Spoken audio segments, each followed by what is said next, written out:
Hey, what's up, guys? What's going on?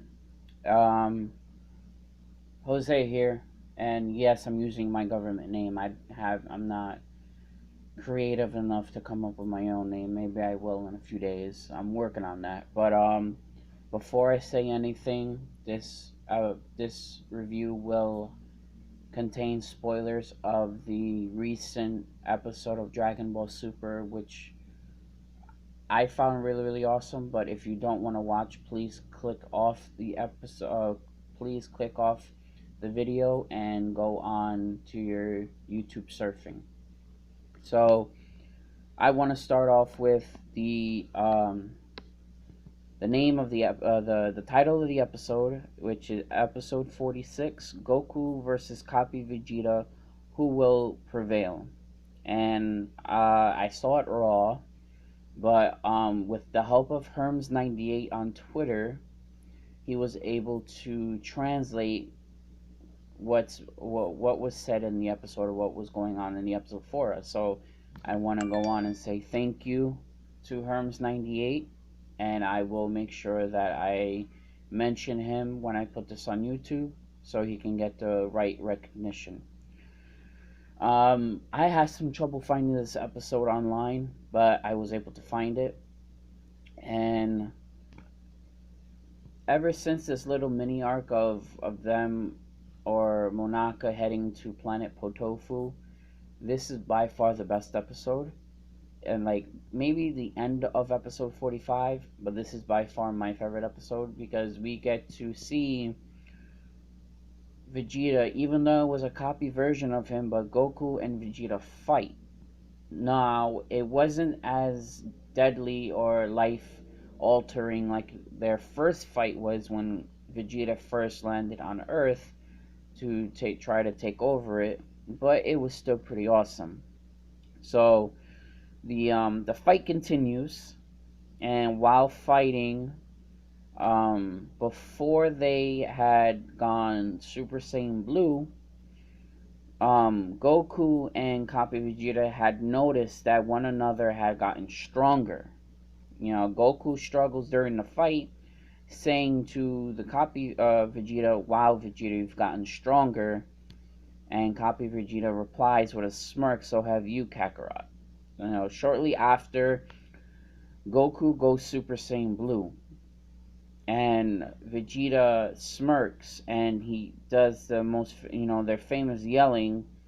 And Copy, as you can see with the picture I have here on my slide, Copy Vegeta also goes Super Saiyan Blue. Now, before you ask how is that possible, the Miracle Water is able to take a complete copy of the person they absorbed. So for instance, the Miracle Water had absorbed Vegeta. So not only does he copy his image, he also copies his thoughts, how he speaks, his fighting styles, and everything. And in this fight, we see that completely because Vegeta, in every single fight that he does, he always likes to do his Ki Barrage, and that's exactly what Copy Vegeta did in this episode. They continue fighting Super Saiyan Blue versus Super Saiyan Blue, Goku versus Copy Vegeta, and the fight goes on. And while Trunks, Goten, Potaju, Monaka in his frozen popsicle state are watching the fight, and the purple slap that once was Grill after Copy Vegeta had defeated him, the purple slap tries to absorb Trunks. And Trunks yells out for Vegeta, and Vegeta had yelled out for Trunks. And Vegeta tries to save him, but when he tried to grab Trunks' hand, shortly after he still realizes that his body is transparent, and he stands in front of Trunks. But then we see a scene with Monaka waking up from his frozen state after hearing Trunks call out for Vegeta. Monaka walks backwards, not realizing what he stepped on, and he stepped on the shard, he stepped on the nucleus of what was controlling the purple, what was controlling the miracle water. Then Copy Vegeta also yells in agony from this because that nucleus was what was controlling both Grill, his minions, and also Copy Vegeta. And Copy Vegeta yells in agony while the real Vegeta looks at his body, gets his body back, smirking. You know, his most famous stance with his arms crossed and he smirks. Goku looks at Vegeta after seeing the Copy Vegeta in agony and notices his posture and facial expressions. Then after he was like, "Oh, I might as well end this quickly," he unleashes a Kamehameha, therefore beating Copy Vegeta. Next, after that, they cut to a scene with Potaju walks towards Monaka, and they both look at the nucleus, and that it was broken, and that's the reason why that Goku was able to beat Copy Vegeta. Then Potaju seals up the remaining miracle water and sealing it back into the door that it was in. Kind of looks like a refrigerator with a whole bunch of shelves, and on the door of it shows the like I mentioned when we first saw in episode 43, I believe. Yeah, I believe it's 43. It has the Chrysler symbol on it, and I'm not a car guy, but I noticed that right away. And then after that, after the fight, the in the episode it showcases Videl, Pan, and everyone going back to Earth, and they show Bulma and Chi-Chi, and of course they're worried about Goten and Trunks. They had snuck away, and they were worried. You know how mothers are, the motherly instinct. They're worried about their kids. And before they show the credits, they show a scene of the future. The scene shows a familiar face running and running in an alley, breathing hard, and then it stops. And then that very familiar face turns around, and it's future Trunks. Yes, episode 47, future Trunks appears, or he comes back to Dragon Ball Super. Everything, this is what everybody's been waiting for. And I will have a timer like I did last week that said, my last video for last week, I did a timer that said 2 weeks, and it showed future Trunks, the concept art that Toriyama had drawn. And after I make this review, I'm going to make another one that says 1 week with future Trunks picture on it. Whether it was the concept art or any type of future Trunks picture, it really doesn't matter. And it's going to say 1 week. And before the day before the episode appears, I'll have on Friday, I will make a timer again, and it will say 1 day until future Trunks arrives. But let me go back. Let me continue on to the review. So future Trunks turns around, and not only that, the scene also shows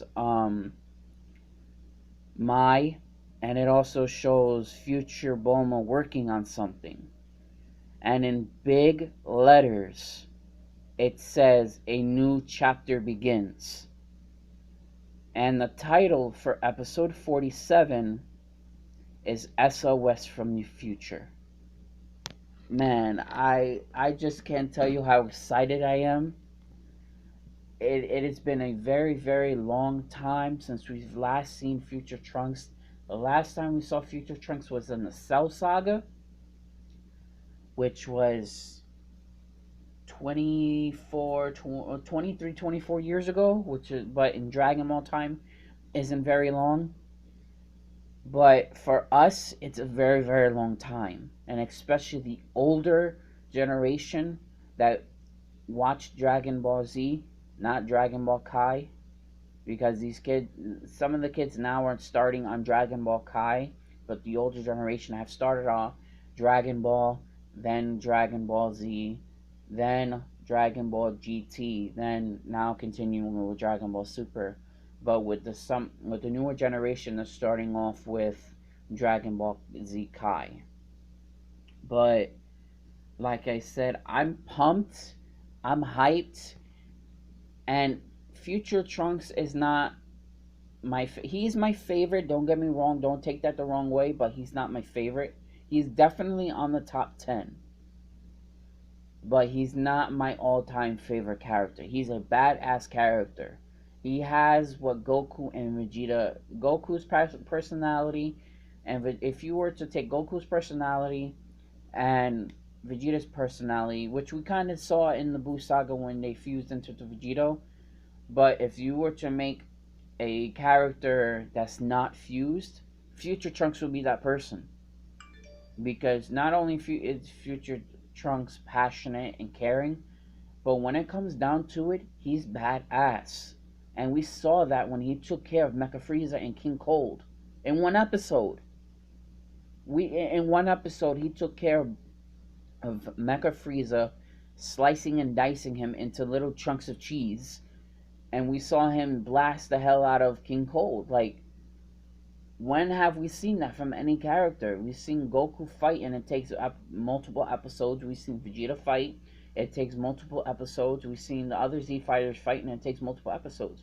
Trunks did what we wanted to see for a very, very long time, and that's showcase how badass the Z fighters are, or showcase how badass a Saiyan can be. That's what Future Trunks is.